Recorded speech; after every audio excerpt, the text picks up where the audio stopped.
I think that the greatest journeys in life come not from finding the right answers, but from asking the right questions. And one of the things that I actually say in the book very directly is that this book will not give you the answers for your life. And that's a terrifying thing to say in a self-help book, right? It's a self-improvement book. It's crazy to say that. And I say it right in the intro. But the point is that I don't have the answers for your life. You already have them within you. You just haven't asked the right questions yet. So the whole purpose of the book is to help you ask those right questions, to help you come to your own answers, uncover the right answers for you. Today I sit down with Sahil Bloom. Sahil is the wealthiest person I've ever met. And most of the knowledge and information that I've been fortunate to gain from Sahil comes from the videos he posts on a daily basis, freezing his ass off in cold water every single morning. Sahil is a New York Times bestselling author of The 5 Types of Wealth, and he dives into all different aspects of wealth and how he went from an investment banking career to being a creative director, the resentment and relationship he had with his sister all the way up until he turned 30, and how he's raising resilient children in today's day and age. Would love to hear your feedback on the episode. If you like it, subscribe. More importantly, if something you hear resonates with you, send it to someone who needs to hear it. Society's definition of wealth is money-based, right? And in the world we live in today, society's definition of money is, do you take a selfie in front of a private jet? And you're on this mission to change people's perspective of wealth. Talk to me a little bit about what your definition of wealth is and how you've discovered that on your journey. Yeah, you're absolutely right, by the way. We have, we've contributed to and we live in a world that says that you can define your own worth with a single number, your net worth. And, it's a funny thing. It's like Peter Drucker, the management theorist, has this famous saying, what gets measured gets managed. It's the whole idea that whatever you can measure ends up being the thing that you optimize around. It's the only thing that you focus on, narrowly, myopically focus on that thing. And because of money's measurability and how easy it is to place a single number and kind of understand your position and where you sit in a hierarchy, it has become the only thing that we focus on. And that is a feature at one point in your life. And in the early years of your life, that's actually probably a good thing, because we know that in your early years, money has a very positive effect on your quality of life. It reduces these fundamental burdens and stresses. It allows you to take care of the people around you. It allows you to create a better life for yourself and those you love. But beyond that point, it no longer has the direct positive correlation with the life you are trying to live, which is about these much more meaningful things. It's about having freedom. It's about having healthy, strong, durable relationships. It's about having health, mind and body, and it's about pursuing your purpose.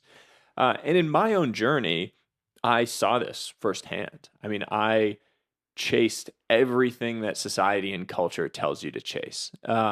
Look, I mean, the root of that is, at least in my case, was grounded in insecurity. I spent the first 30 years of my life as a deeply insecure person.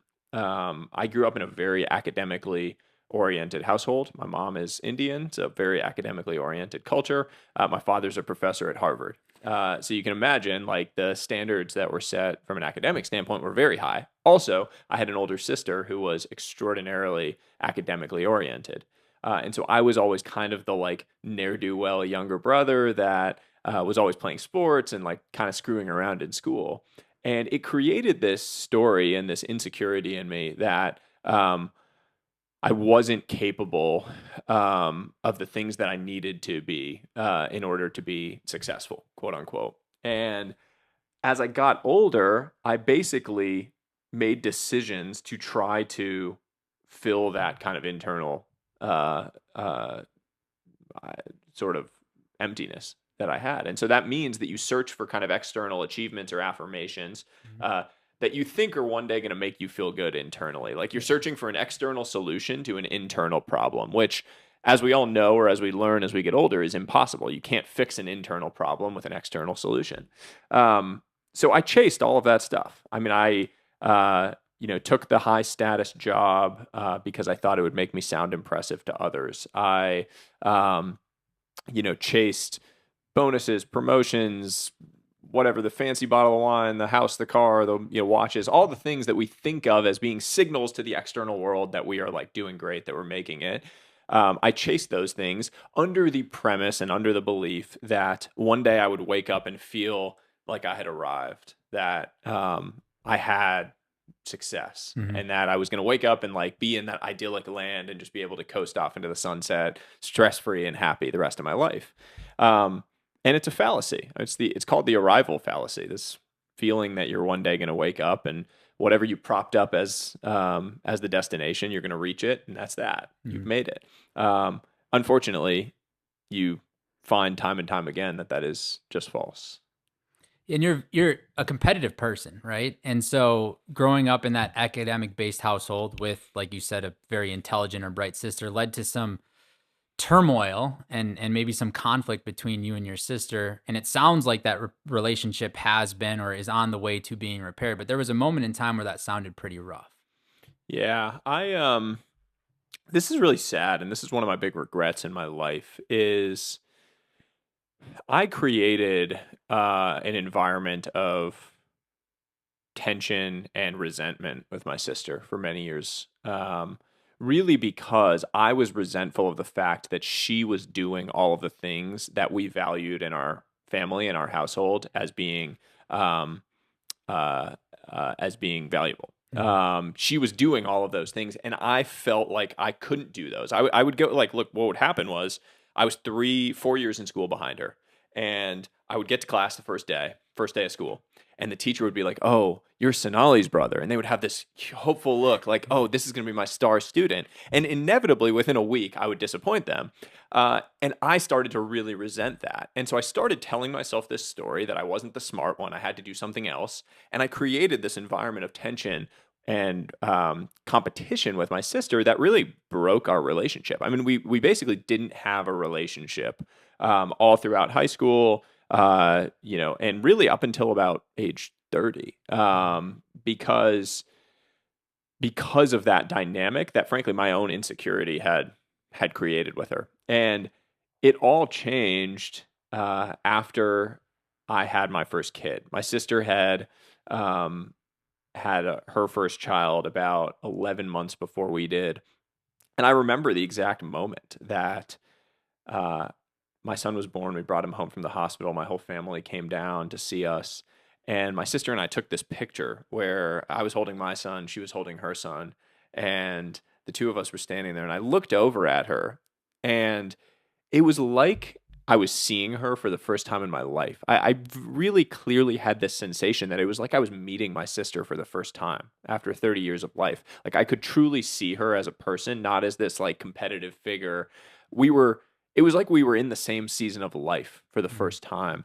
And there was something so beautiful about it. And it was a reminder of an important fact for a lot of people out there, which is just that sometimes a relationship blooms in a new season of life for reasons that are completely unknown to you, but that certain relationships will naturally blossom when they're meant to.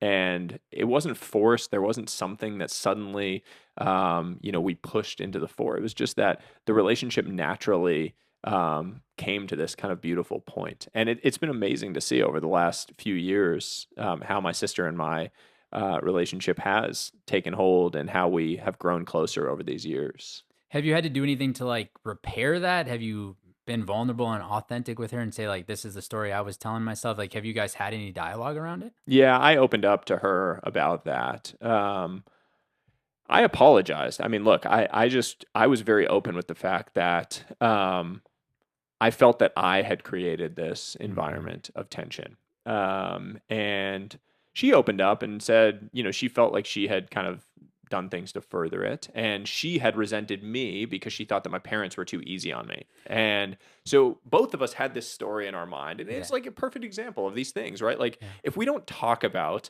and vocalize these stories we're telling ourselves in Yeah. our relationships, if we don't have the hard conversation along the way, what happens is that it just continues to compound. And so I've said this before. When you avoid hard conversations, you're taking on a debt, Hmm. and that debt has to be repaid with interest at a date in the future. Time doesn't heal anything when it comes to relationships. It just makes things worse. So for us, if we had just addressed that at the time If we just had the hard conversation at the time, none of that would have happened. Right. But instead, we avoided it. We just kept having this weird tension under the surface, and it just got worse and worse and worse and worse until the point where we basically weren't talking. And so we had to actually kind of rip the Band-Aid off and have the conversation around it later. Yeah, and you also had to be ready for the conversation, right? Like Mm. 19, 20-year-old self probably wasn't ready for the conversation. And so as you now are on this journey of parenting, how are you thinking through how you will parent such that you can make sure that no debt is built up with interest for your children? Because there's going to have to be hard conversations between you and your son at some point. And how are you going to make sure he has those hard conversations when he needs to? Yeah. My own experience is that we either reject or amplify the things that we experienced with our parents Mhm. in how we parent our children. And so my experience with parenting is very interesting because my father, who I consider my best friend and I admire more than any man in the entire world, had a very bad relationship with his father. Unfortunately, when my dad wanted to marry my mom, my dad is a white guy from the Bronx, New York. My mom is from India. When my dad wanted to marry my mom, his father said no and told him he had to choose between Wow. her or them. Wow. And my dad walked out the door and never saw his family again. Wow. And so to this day, like I never met my dad's parents. His father passed away. His mother's still alive, as far as I know. My dad has uh, three siblings that I've never met. I have first cousins that I've never met. Just a really sad, sad thing. Um, but the byproduct of that very sad thing was something beautiful, which was that my father was the most supportive, loving uh, father that I can imagine having because he rejected what I think he felt was an abandonment from his own father. And I have been the benefactor of that, right? Like I have, sorry, the beneficiary of that. And as a result, I feel like I have this incredible role model that I can kind of take and continue to pass those lessons down to my son. And one of those big things was that my father was always very direct and candid in how he expressed both his expectations and his support for my sister and I. Uh, I have thought and I have written about the fact that strong relationships are built on the back of two pillars: high expectations and high support.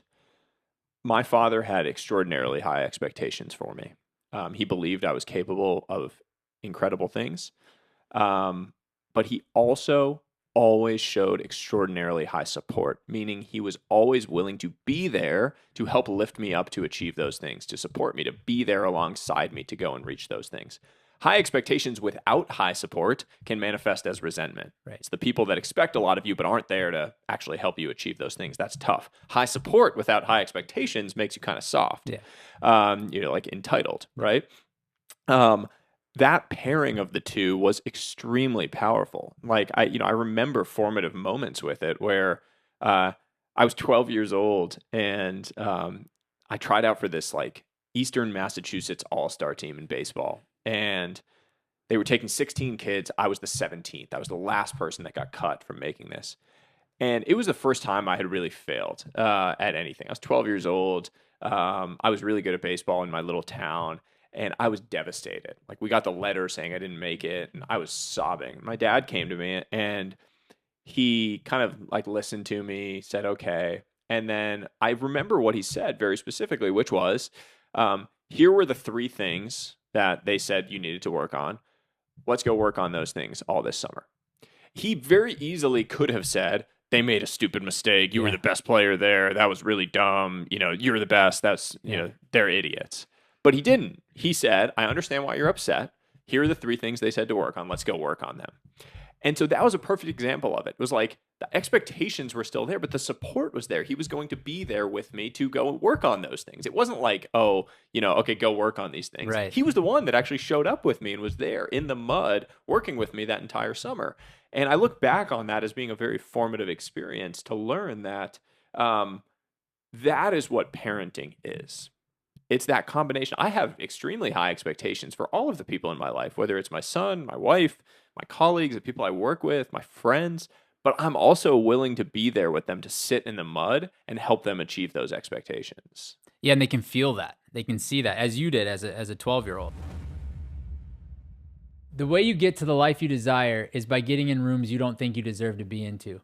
And this is an opportunity for you to get into a room that most oftentimes in the year you will not have the ability to get into. The Austin Entrepreneurial Summit powered by GoBundance is the only time we open the doors of GoBundance to the public. This event is packed with some powerful speakers and incredible people from the GoBundance community that will pour into you on your journey of success and help you achieve the life you desire. Service is the Trojan horse to knowledge, and if you want the opportunity to take your life to the next level, do yourself a service and sign up for this event. See you in Austin in May.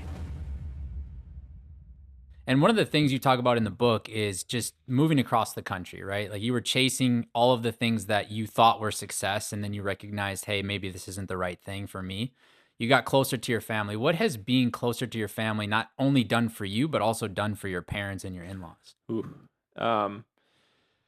Yeah, there has never been a bigger, more impactful decision that we've made. I don't think nothing has improved our quality of life more than moving across the country to live closer to our parents.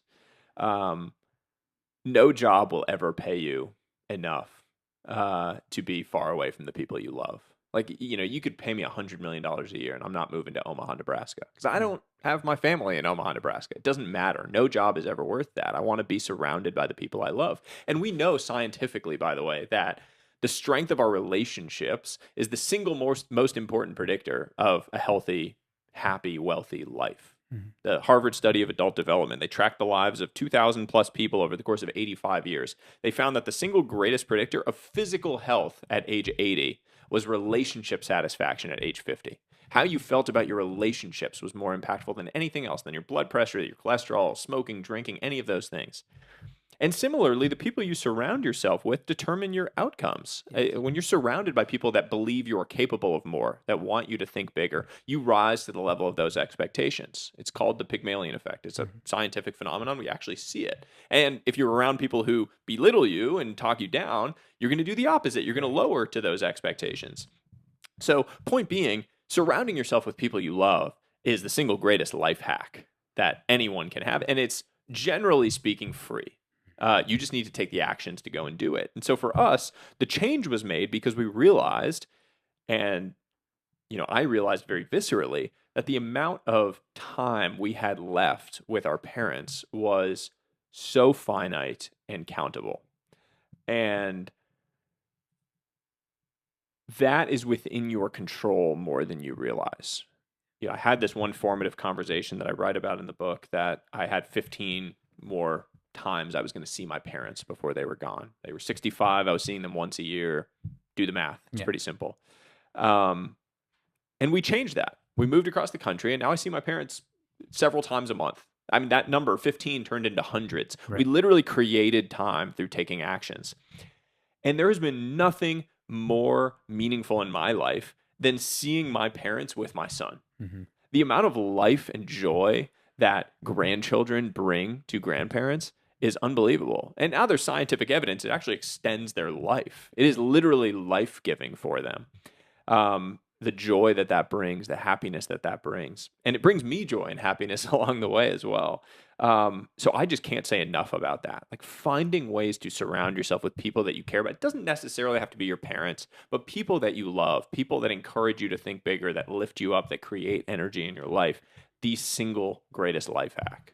Yeah, I think it's the thing that's changed my life more than anything is the people I've surrounded myself with. And like you said, family's free, generally speaking. You can spend time with your family for free and friends for free. But then you have to also be intentional about building your community and your peer group. And you talk a lot about having this awesome peer group you've surrounded yourself with and these great people that you've been able to collaborate with, not only in the book, but in everything you're doing in your life.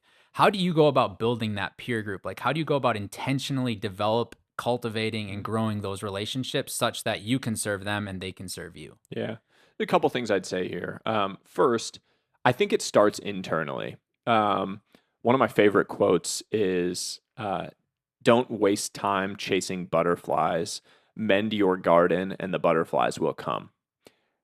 And what it means is that you start by changing internally. The energy that you actually have, that you're putting out into the world, will attract the right things towards you. Like, so if you want to cultivate incredible relationships, be an incredible friend to other people. If you are there for other people, they will be there for you. If you create value for others, you will receive value in return.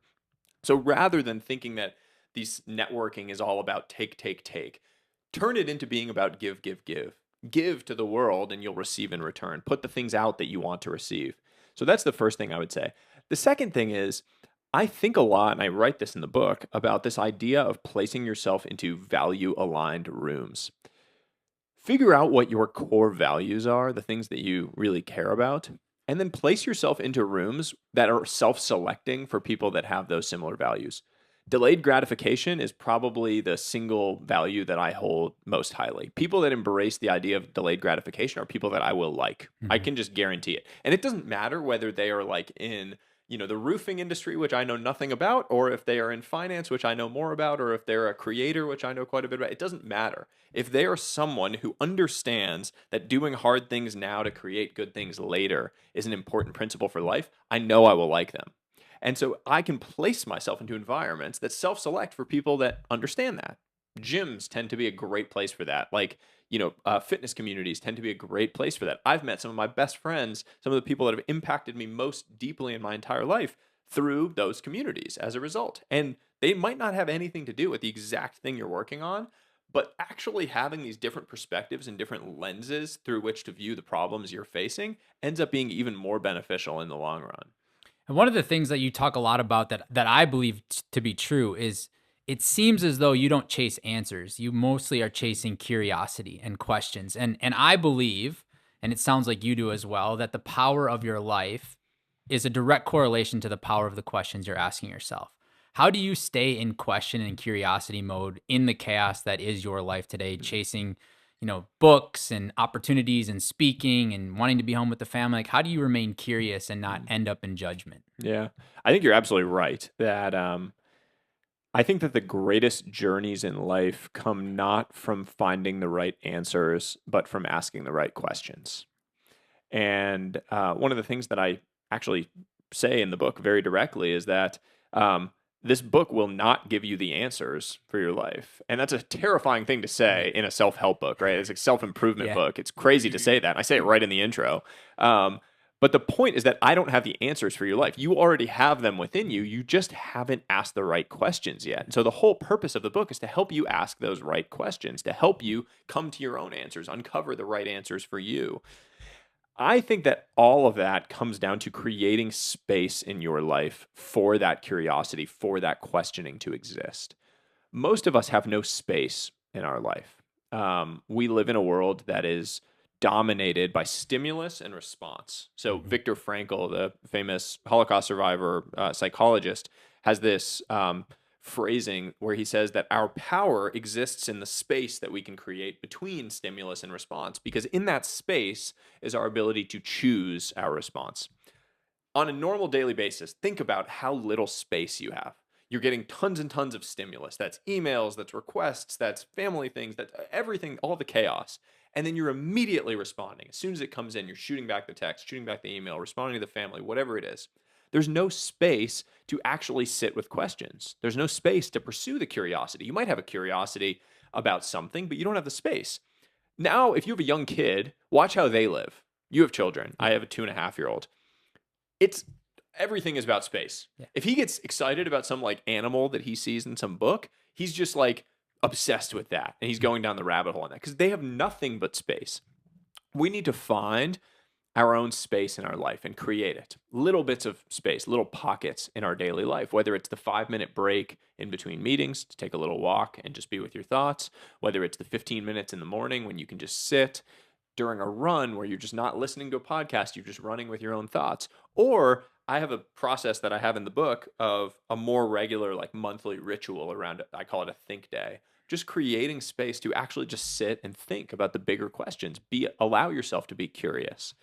But creating that space, I think, is the key to sitting with the questions, to really wrestling with them. And when you wrestle with the questions, you end up unlocking the right answers in your life. And do you create space daily? Do you create space? I mean, I know you have the monthly practice, but how do you create space intentionally? Where do you do it? I do it on a daily basis in little micro doses. None of us are going to be able to do hour, maybe. And if so, I want to trade lives with you. But I think the micro space on a daily basis and then more like macro space on a kind of monthly or quarterly basis is a good way to do it. So micro space on a daily basis, the ways I would recommend would be find yourself 15 minutes early in the day. I would say just like part of your morning routine, if you can do it. For me, like I'll do my cold plunge in the morning. That's space for me. Like I just kind of sit with my thoughts. You go for a walk, get some morning sunlight, as they now know is really good for you, whatever that is, but don't make that productive. Don't like listen to an audiobook on 2x speed or a podcast, sit, read the Bible if you're spiritual, read some like text that is just bigger picture, nothing that like feels productive. Just allow yourself to be. And then create little pockets throughout the day. Like, look, we have 30-minute back-to-back meetings. Make those meetings 25 minutes.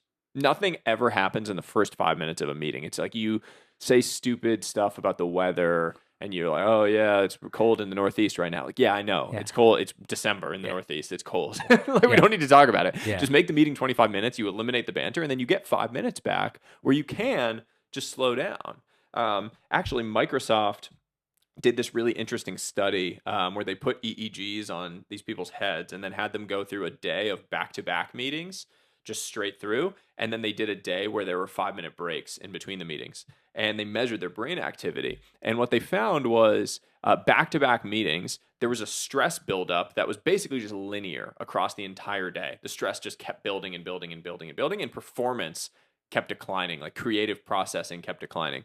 When you took a 5-minute break, there was never a stress buildup throughout the entire day, and performance continued to actually be consistent throughout. So the 5-minute breaks are a tiny intervention that actually improves the quality of your outcomes in your overall life. So it's like a perfect example of the science supports this. Anecdotally, we know that you feel much better when you do it. So just go and do it. Just go and do it. And then the other thing you can do is you can create your own luck, right? Like I think people will look at your life and say, wow, he got lucky. It must be nice to be him. But in reality, we all have the ability to create our own luck. And in the book, you talk about this concept. Share with me how you met Tim Cook and how people would look at that and go, wow, you got lucky. And in reality, yes, part of it is luck, but you created that luck.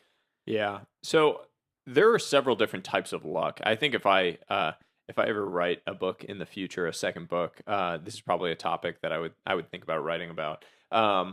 There's the luck that is like truly random, blind luck, chance occurrences of the universe, acts of God, if you will, like where you're born, who you're born to, the base circumstances of your life. The early years of your life are very much governed by that, right? And so in a lot of ways, yes, we got lucky, right? Like we were born in America to families that cared about education, that were like, middle class or above. That's like you won the ovarian lottery, as Warren Buffett calls it.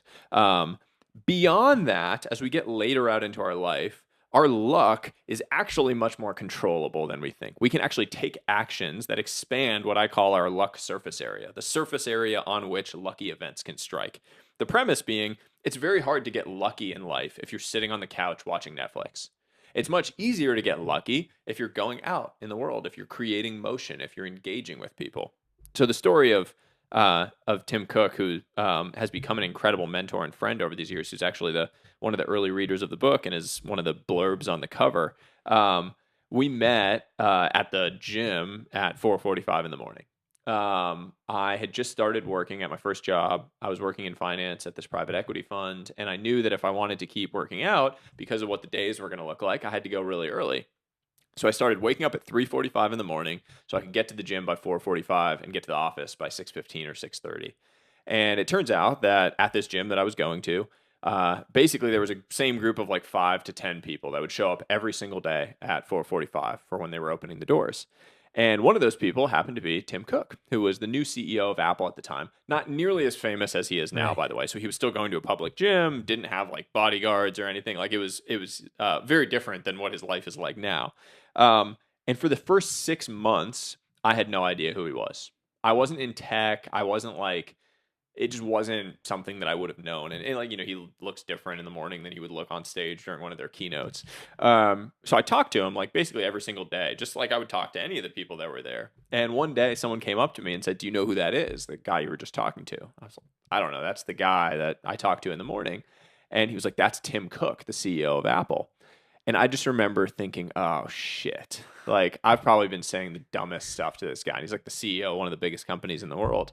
Um, and so then I asked him, I sent him a cold email following up on something that I'd been chatting about with him and asked if he'd be willing to grab coffee or breakfast. And I wasn't looking for a job. Like I wasn't looking for something. I just wanted to learn. Mhm. And that's generally how I've pursued quote unquote networking in my life is like, I'm not looking for something. None of this is transactional. I said this to you the first time we chatted. Like, Yeah. I'm not interested in short term transactional relationships. I want to build friendships with people where we can be on a mission together for the next 30, 40, 50 years of our lives. Right. And if people are excited about that, they're usually my type of people. If they're not, they're usually not my type of people. Right. And so it's a good, actually, signaling mechanism right out of the gate. And look, I think the fact that I didn't know who he was for the first 6 months was probably good because I probably treated him as normally as anyone had ever treated him, especially in the position that he was in. Because what you find about really successful people that are on that kind of level is it's very hard for them to find genuine relationships, people that actually want to get to know them and actually want to create value for them rather than just be takers.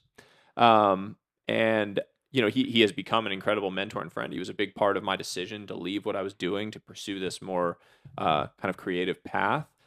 He's been a supporter along that journey, and it was all because I was showing up at the gym at 4:45 in the morning. And so back to the point of like creating your own luck, it was lucky, I guess, in a sense that I met him, but that was created luck because it happened because I was willing to wake up every single morning for the first 6 years of my career at 3:45 in the morning to show up at the gym at that time. And you don't meet many losers who are willing to wake up at 5 and go work out.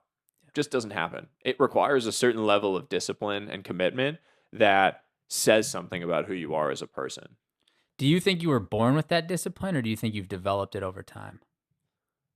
I think there's a natural wiring that we're all born with, some level of like the kit that we come with. I ascribe much of my work ethic and discipline to my dad and seeing how he pursued the things that he was doing. I remember this one. My dad's a professor. A lot of his work has been in the developing world research, and he gives a lot of talks about that research. And so one time I got to travel with him to one of these talks in Asia, and I was like his plus one because my mom couldn't go.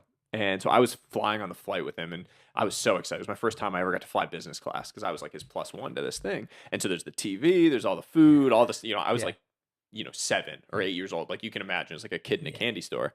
I'm watching all the movies, getting all the food, all the stuff. And my dad worked the entire flight. Like it was like an overnight flight, didn't watch a movie, didn't eat, like was just working on his talk. And we landed, and I was like, Dad, you didn't watch a single movie on that flight. And he kind of just looked at me and smiled and just said, this is what's required for me to perform at the level that I want to perform. And for me to bring you along on something like this is what I have to do. And I remember that so clearly because it was a message that he had set a standard for himself that he was just going to execute upon. He was going to live up to it, and he was in control of it. He knew that if he did this work and if he put in the input, that the output would be what he wanted. And sometimes extraordinary inputs are what is necessary in order to achieve extraordinary outputs. And that gets lost in translation a lot today. I think with the young generation in particular, there's like this idea of always looking for the shortcut or the hack or the easy way or the how do you make $1 million by this age and do this. And the reality is like that's not how life works. If you want to achieve something great, you have to do something great. You have to create immense value, and that requires putting in time, hard work, energy into the thing that you're trying to build, into the thing you're trying to create. I had this conversation recently with a 27-year-old. I was at a event that I was hosting in Hong Kong, and he came up to me after the event and said he was really unhappy with his life, working this 9 to 5 job that he hates, wants to change his life, wants to go build his own thing and make a bunch of money, and that he doesn't have the time to do it. And I was like, okay, well, walk me through your day. Give me like your play by play. So he walked me through his day. And basically at the end of the day, there was this 2 hour window where it was like Netflix and chill, unwind, eat dinner, watch TV. And so I said, can you take an hour of that and be like working on the new thing of how you're going to build your future that you want? And he said, no, he needs that time to unwind. And I looked at him very seriously and I just said, do you need to unwind more than you need to change your life? And he kind of took it as like a harsh comment, but I don't even mean it in a harsh way. I quite literally mean that if you want to do something, that is going to be on the other side of something that you don't want to do. So, like, changing your life is not going to be just easy. No one's just going to hand you a different life. You have to make sacrifices. You have to do something that's going to allow you to get there. And that thing is going to be something that sucks because every single thing you want in life is on the other side of something that sucks. Yep. It doesn't matter. It could be 100 hours of focused work to get to the new business. It could be 100 workouts to get to the new body, 100 hard conversations to get to the new relationship. But it's always on the other side of something you don't want to do. So you have to decide, are you willing to pay that price for the thing that you want in life? Yeah, we have two priorities, right? Most people have the priority of what they say, and then there's the priority of what we do, right? And like this conversation you're having with this 27-year-old, he said what he wanted, but his actions led him a different way. How do you audit your life to make sure your words and your actions are in alignment? This is one of my favorite questions that I ask myself. If a third party were to observe your actions for a week, what would they say your priorities are? And does that align with what you would say your priorities are? So if I were to come watch you for a week, what would I say you care about? And then is that aligned with what you say you care about? I think about this now a lot because my life 4 years ago, if you had come and been like, Sahil, what are your priorities in life? I would have said, well, family and my wife, and my health. And then you would have watched me for a week and I would have been chasing money. I would have been drinking 7 nights a week, and not being very present with my wife. So my priorities actually, through my actions, were completely dislocated from what I would have said they were at the time. And most of us do have a gap between the two. And recognizing that gap is the first step in actually closing it and fixing it. Because what you learn there is like, okay, what is my gap? And then what are the actions that I need to change to close it so that what my priorities actually are and what I say they are the same. And that's important. That requires a level of self-awareness and introspection that I find that question helps you zoom out and actually assess. And when you ask yourself that question, how are you ruthlessly honest with yourself? Do you go to your wife, for instance? Because like a lot of times when I need feedback that I don't want to hear, but I have to hear, I go to my wife and she's the best at telling me like the most obvious answer. But who in your circle do you go to get that ruthless honesty? My wife, first and foremost, for sure. And my wife is very good about saying those things to me without me having to ask. She will call me out. And look, I just recently had this happen. And this is embarrassing for me to even admit. But we had our 8th wedding anniversary 2 months ago. And I'm in the middle of this like crazy push of all this stuff for the book and working on all these different things. And our anniversary was like on a Tuesday. And I had booked a dinner, like a work thing, for this guy that I was going to give a talk for, and they were buying a bunch of books, and it was going to be, it was like a pretty important work thing. But I had booked it like 3 months in advance, not thinking about, I didn't have our anniversary blocked on our calendar. And that morning, I knew that we were going on our like date for our anniversary on the Friday, but like the Tuesday was our anniversary. And she was like, oh, what time are you home? Because I was going to be recording my audiobook during the day, and then I was going to come home. And she was like, what time are you home? And I was like, well, I have this dinner tonight. She was like, it's our anniversary. What do you mean you have a dinner? I was like, but we're going out on Friday, right? And she was like, And she just kind of like gave me that look. And I got in the car and I was like, I am publishing a book about the things that are most important in life. And I'm not acting in this moment in line with that. Like I've done something that makes no sense on what my actual priorities are. And so I texted the guy that I was supposed to meet up with and just said, hey, I have to move this, have to cancel. And it was a perfect example of that. That's like really embarrassing, but I know we've all been there in some way, shape, or form of like immediately getting snapped back into that reality of the things that you are saying versus the things that you are doing have some level of gap, and you need to be able to recognize it in the moment to have those course corrections on the way. Because what I knew in that moment, and I'll say it here, it's one of those things where like you can't connect the dots looking forward. You can only connect them in reverse. And I had this flash forward of like, if you were to tell me that your marriage had like been ruined, you could look back to certain things that you had done in your life and say like, "Oh, that was one of the things that contributed to that." And doing something stupid, like not just canceling a dinner on your anniversary evening that you made a mistake in booking in the first place, is one of those things. It's like the Charlie Munger, all I want to know is where I'm going to die, so I never go there. It's like, Yeah. just don't do the things that you know are going to contribute to Right. ruining the things that actually matter in your life. But we need to hold ourselves to the fire more on that. Well, and if you're truly building relationships that will last a long time, the guy who you canceled on, my guess is has more respect for you because you canceled on it and put your priorities in place rather than saying, "Hey, I'm at this dinner. I got to bounce early. It's our anniversary and I'm leaving." Especially if you're going to give a talk about living a wealthy life, which is Yes. more than just money, right? It's about your relationships and your health. And so that person probably has more respect for you now having canceled the dinner than they would have had you showed up for the dinner. Yeah, and if they don't, they're Yeah, not someone that I want to be exactly. friends with over the long term. Which Is the other piece? it's a Yeah, gift. it's a It's a gift. gift. Yeah, It's a great yeah, gift. yeah. How did you figure out what the 5 wealth gardens were for you, for your life, for the book? When I left my prior path and when we moved across the country and made that big change, I went on a journey to read and sort of immerse myself in uh, everything I could find about what it meant to live a meaningful life. So I read all the ancient stuff, I read the new stuff, I started talking to people. And the one thing I realized very quickly was that to understand something uniquely human, you really have to immerse yourself in the human experience. And so what I ended up doing was talking to thousands of people over the course of the last 4 years. And one of the questions that I asked everyone was to define their ideal day at age 80 and walk me through what that looks like. Like, really close your eyes and imagine what your ideal life looks like at that age. And what I found was we all want the same thing, and it has very little to do with money.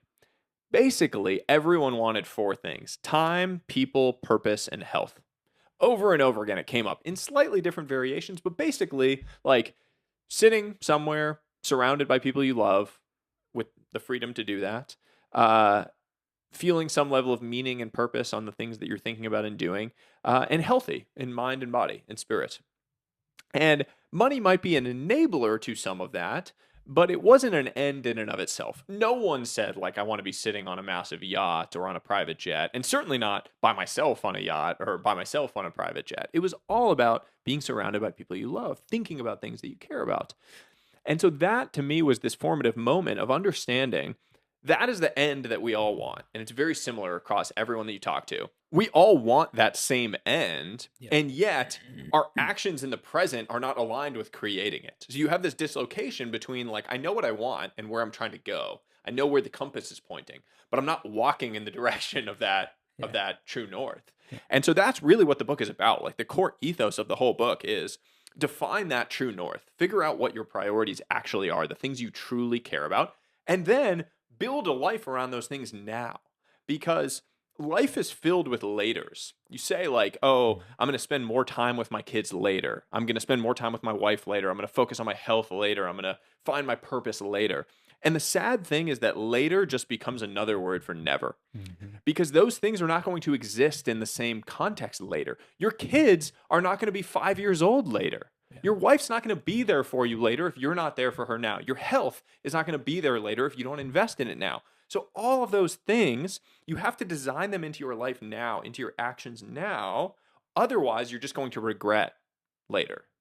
Yeah, and life will find a way to slap you in the face and remind you that later is never, right? I was 22 years old and lost one of my best friends to a pulmonary embolism, and it was like the hardest thing I went through as a kid.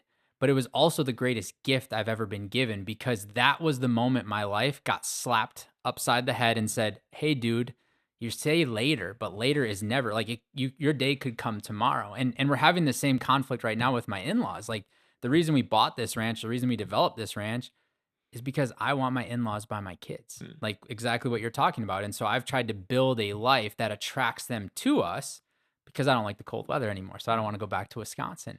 And my father-in-law literally was just down here for Christmas and he's like, when they get a little older, when I get a little older, we'll move. And I was like, okay, when you get a little older is not guaranteed. And when they get a little older, they're not going to want to be around you. And so as I'm thinking through that and I'm reading your book, which you were so kind to send me the advanced PDF of, because you don't have the copies yet. But I was reading your book, and it kind of hit me. Some of these wealth gardens that you talk about come very natural to people, but others are very hard, and they're going to have to be much more intentional around. So for you in your life, which one comes the easiest, and which one do you have to spend the most amount of time and intentionality around? The easiest one for me is physical wealth, because I love physical pursuits, and I always have. I've always been someone that embraced doing hard things physically. I mean, I'm an athlete. Like I grew up an athlete. That has really stuck with me. That doesn't mean that I always, you know, did the right things for my body, but I used to drink way too much. Didn't take care of myself, sleeping, for many, many years. But I always enjoyed like going to the gym, working out, doing that kind of stuff. That has always come easy to me. And I've always felt the benefit of that as a catalyst for everything else in life. To be honest, I think that the first thing I would do is if you like took me to zero, if you knocked me out completely in everything in life, the first thing I would do is start waking up at 5 and going to the gym. Because I think it rewires your brain to recognize yourself as a winner. And if you recognize yourself as a winner, that has ripple effects into everything else in life. Because when you feel lost, when you feel stuck, it's generally that you are viewing yourself as a loser. And if you can't flip the script on that, it's very hard to get out of that rut. And so that would be the first thing I would do. Social wealth, the like real focus on investing in your relationships on a daily basis is the one that is hardest for me. I think that's the hardest for most people actually, because most people think they have great relationships. Like when you go, I actually have this like in the book, I have this score, like wealth score. And if you go to wealthscorequiz.com, you can actually take like an online assessment of the quiz that'll give you like a visual of your wealth across these different areas. It asks you to respond to these statements across each type of wealth. And social wealth is one where everyone seems to rate themselves very highly. Everyone thinks they have great relationships. But then if you ask other people in your life to rate you on those things, my guess is there would be a gap. Mhm. The other people wouldn't feel as strongly about it. And the thing with social wealth is it requires the same daily investment that financial wealth or physical wealth do. But we don't think of that. So we don't think of the fact that you actually have to show up and compound positively every day in your relationships, the same as you do in these other areas. You can't just like allow relationships to atrophy over long periods and then expect that person to still be there for you in the same way. And I think that a lot of us, if we don't internalize that, if we don't take that as a mindset shift, it's very easy to just like not think about your relationships regularly.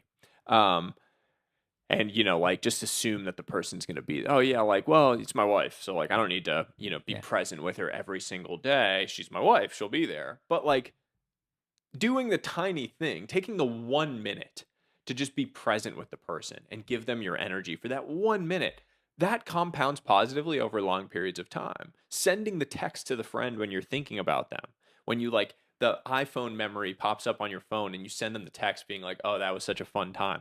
Those tiny little actions compound dramatically over long periods of time. And so reminding yourself of that fact and making sure that you are investing in those real deep relationships over long periods of time is a really important shift that a lot of us need to have, especially ambitious people who get Yes. stuck in the like more, more, more mindset loop. Would you ever do Everest? Climb Everest? Probably not. I'm Uh-huh. like fairly risk averse. Okay. Why did you? No, it's on the list if I Okay. get my wife to let me to do it. Uh, But you were just talking about how you love like the physical mm, challenge, and like I can't think of any greater. I mean, it's risky, don't get me wrong, but mhm. like the physical mental challenge that comes with Everest, like Yeah. It's funny. I've never felt called to um mountaineering in any way. Like when I think of the things that I would rather do, like I could come up with a long list of things I would do before climbing Everest that I think are like crazy physical pursuits. Um but I've never like I don't feel an urge or a pull to do something just for the sake of doing it. Like I want to really be excited about it in some way. And I've never felt that with I don't and to be honest, I don't feel that with like ultra marathons. I've run 2 marathons and I ran 2 marathons fast. Like I ran my last one in 2:53. That's really fast. And everyone started coming to me being like, "Oh, you got to run a 100 miler, you got to run a 50 miler." And I was like, "Why?" I like there's no if I don't want to do the thing, I'm just not going to do it. And so I've never felt pulled to these things that have become kind of popular now. What are you excited about right now? Like, what are you being pulled to or called to besides the book? Just the book. Just the book. Yeah, no. No, I mean, right now I'm very much in a season of unbalance focused on the book. And I say a season of unbalance. What I mean, this is an important one for entrepreneurs out there. I think we think of balance all wrong. The word balance has been hijacked. And you've been convinced that what balance means is that having perfect balance in the micro on your days. Every single day has to be a perfect balance of family time, personal time, workout time, work time. All of these things need to be fit perfectly into your days. That's not the reality. And that's not what balance is. Balance needs to exist in the macro when you zoom out, which means that you have the freedom to have seasons of unbalance followed by seasons of balance. And that's okay. You don't need to stress about being unbalanced during those focused pushes when you're really in the weeds on something. Right now, I'm very much in a season of unbalance because I'm making this big push because I believe so strongly in this message that I'm trying to get out into the world. That needs to be followed by a season of balance. I need to be able to see that and kind of reset after it. And so I had my big push for the marathon this past summer. Then I've gone into this season of real focus and unbalance. I assume after that I will come out sort of reset around like, okay, what's next? What do I want to pursue? I think going and running a sub 250 marathon will probably be my next thing. I'll probably do that next summer or fall. But we'll see. Are you going to intentionally plan for a season of calm after the book launch, after everything is done? Have you already booked it? Yeah, I haven't booked it yet, but my wife and I have already talked about it. Like go do, a month or a few weeks, just the two of us with our son, and like very quiet. Both of us are very we recharge solo. Like I don't we're both sort of introvert. She's definitely an introvert. I'm a extroverted introvert. I love being with people, but then I really need to recharge by myself.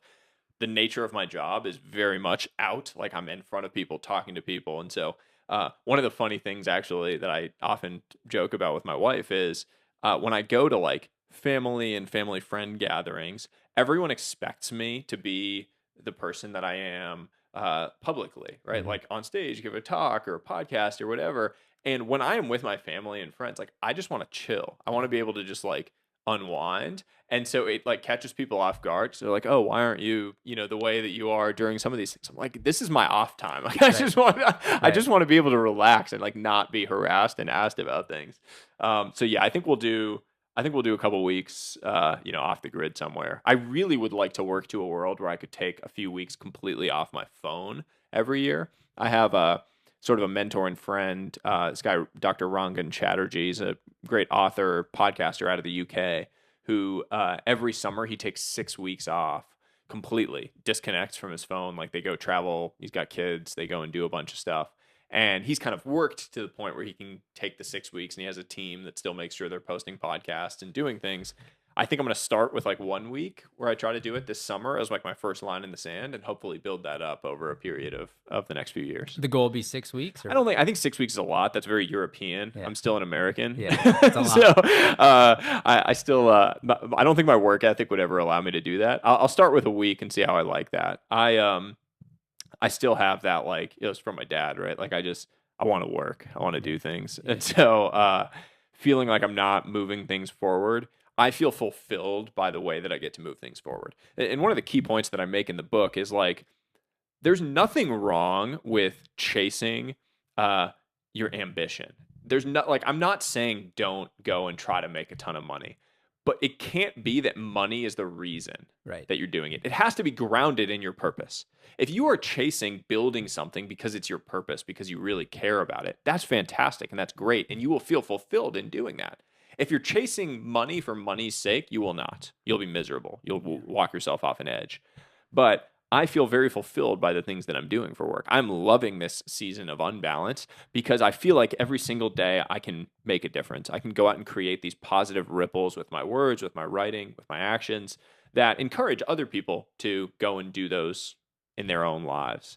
And that's exciting to me. Like I can't describe to you how grateful I am for what I get to do on a daily basis, because 4 or 5 years ago I was miserable. I mean, I had great colleagues, I was at a great firm, things were good, but like my priorities were so narrowly focused on making money at the expense of everything else in my life. And now I get to really stand in something that I feel like is meaningful. And that gives me so much energy, and I have so much gratitude for that.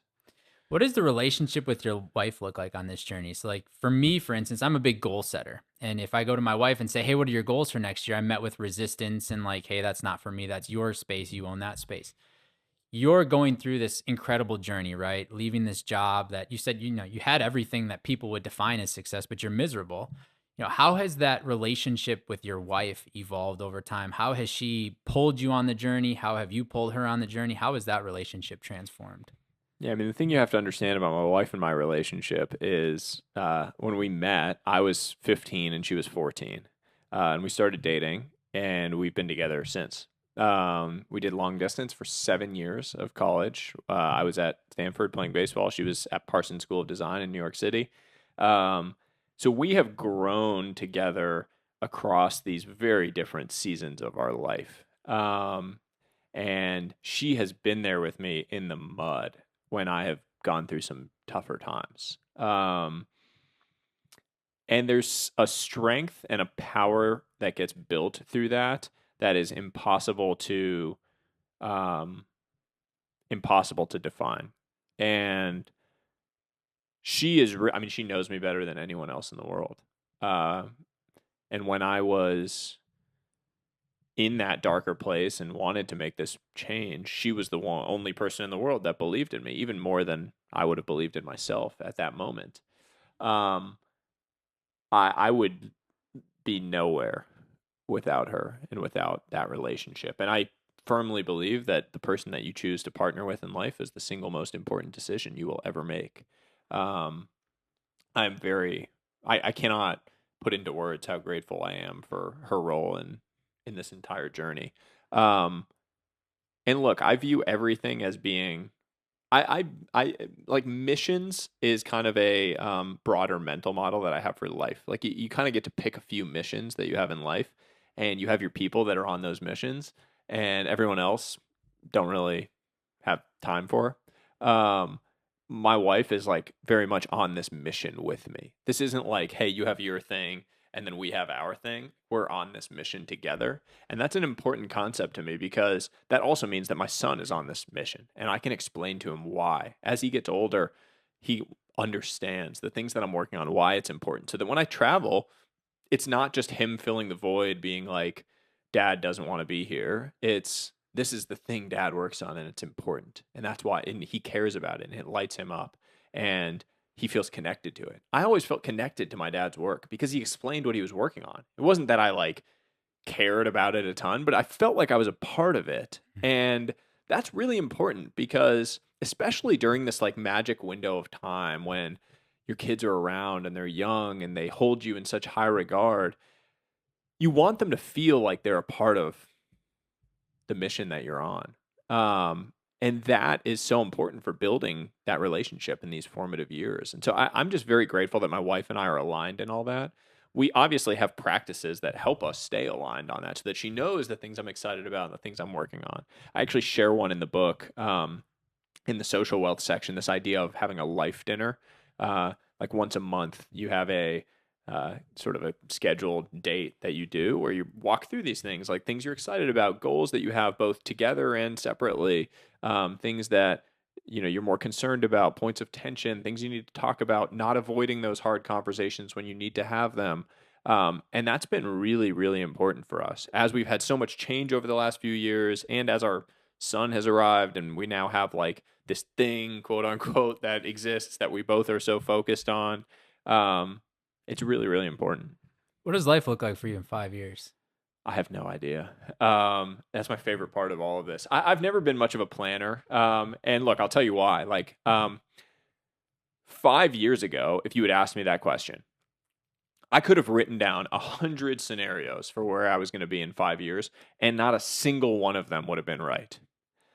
And so now I think about it, and what I recognize is the most interesting asymmetric opportunities in life are inherently invisible. You can't identify them. They're asymmetric, they're nonlinear. You can't see them. What you have to do is walk, and then they reveal themselves. You take action, and they reveal themselves. The ancient poet Rumi has this line: as you start to walk on the way appears. As you start to walk on the way appears. The answer is found in the action. And so I can't sit here and plan out where I'm going to be in 5 years. I know the general direction that I'm trying to head, but what I need to do is start walking, and I trust that the most incredible opportunities will reveal themselves, and I'll be ready to go and pursue them. I need to have the space in my life to be able to go and pursue those things. Um, so I know the general things that I hope I'll be working on. I hope I'll continue to be sharing ideas that positively impact the world. Um, but I can't tell you what the specific versions of that will be. And when somebody opens your book, what do you hope they get from reading the book, whether it's one page or the entire book, more than anything else? I hope that they pause and ask themselves the question of what they truly want in life. What are their priorities, not what the world tells them their priorities should be. If that's all you do, if you just define your true north more clearly, it will be, my job will be well done. If you just take a little bit of time to think about it, to talk to people around you, to talk to your wife, to talk to your partner, talk to your parents, just simply think about what are the things that you truly want in life, and then go start taking tiny actions to go and build towards that. That would be an incredible ripple that I would have been excited to create. And where in your life would you say you're most flirting with disaster? It's a great question. Um, Flirting with disaster.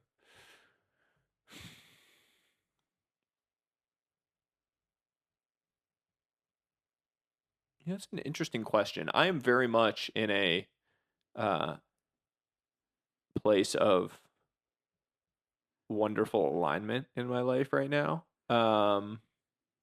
Relative to where I was certainly several years ago, the trend line is incredible. I often think that like we focus too much on position and not enough on trend line, and the trend line is very good, even if position is off. Um, I think that I am probably not present enough with some of my like old dear friends as much as I could be right now. Um, in just showing up with tiny daily actions. Partially because I have all these new exciting things that I'm doing and working on and pushing towards, and I'm not creating enough space to make sure I do the tiny things. Even Mhm. like sometimes you need to be the one to like coordinate the group trip. Mhm. You can't trust that it's just going to happen. It's not going to happen. Yeah. So like, your group of college friends that you haven't seen in many years, just go book the trip and like get people to come. Just go pay for the house and people will come. Last year for our 10-year college reunion, everyone was like, well, it's expensive, get out there, whatever. So I just booked a house. I was like, no one has to, just come stay at the house. I don't care. It was the best. I don't know what I spent, $2,000. It was the best $2,000 I've ever spent because Right. my entire group of college teammates all came out and stayed because it was free Yeah. and they had no excuse. And I honestly, it was the best investment I ever made because we all got to catch up, share stories, do all these things. I need to take more actions like that to just like be the catalyst to make sure that those relationships are continuing to be fostered. Yeah, I appreciate you sharing that because a lot of times we sit there and we're not taking the action we know we could take. And then that's usually followed by a narrative or a story of, well, they could call, they could text. They have a phone that does two-way calling as well. But if we sit in that, they could let me sit in this judgment, it will never happen, Yeah. right? Somebody's got to be the catalyst. And it sounds like you've been the catalyst, not only for your friend group, but also your family by moving across the country, getting back home, getting back to what really matters to you. And the book really resonates, focusing on what matters most to people, which is true wealth, true abundance is not just about money. Like money is energy, and the more you allow it to flow through you, the more it will flow to you. Like money is good for the good it can do. Don't get me wrong. And when you're on your deathbed, you're not going to be sitting there going, man, I wish I would have made another dollar. I wish I would have spent that extra hour at the office. And so I really have enjoyed getting to know you. I really enjoyed diving into your book because I believe what you're talking about, it resonated with me. I've applied those concepts in areas of my life, not knowing that they were the five wealth types, but applying them to my life, and my life has transformed. And I believe in so much of what you're doing that we bought 900 copies of the Oh book for man. GoBundance, like to get to our members, to make them be able to reflect on, where do I want to be spending my time, my energy. So for someone listening to this that's just discovering you for the first time, or maybe it's the 100th time, where can they find the book? Where can they learn more about you? How can they support you on the journey? And in return for that, get support on their journey? You can find the book now anywhere books are sold. Amazon, Barnes and Noble, Target, it's all over now, which is incredible. You can also learn more at the5typesofwealth.com. And then I am at Sahil Bloom on every major platform. And sahilbloom.com is my website where you can find my newsletter. I manage all my own stuff. So, like, if you send me a message, it's me seeing it and responding to it, which is something that I believe very strongly. If you want to actually create an impact, you have to do unscalable things. And that's why I do what I do. So excited to interact with all of you, excited to hear more, and really excited to hear how you take the book and the ideas and create a spark and chain reaction in your own life. So truly appreciate that, and appreciate that you're sharing it with your members. It means a lot to me. Thanks, man. Thanks for being here. Thank you.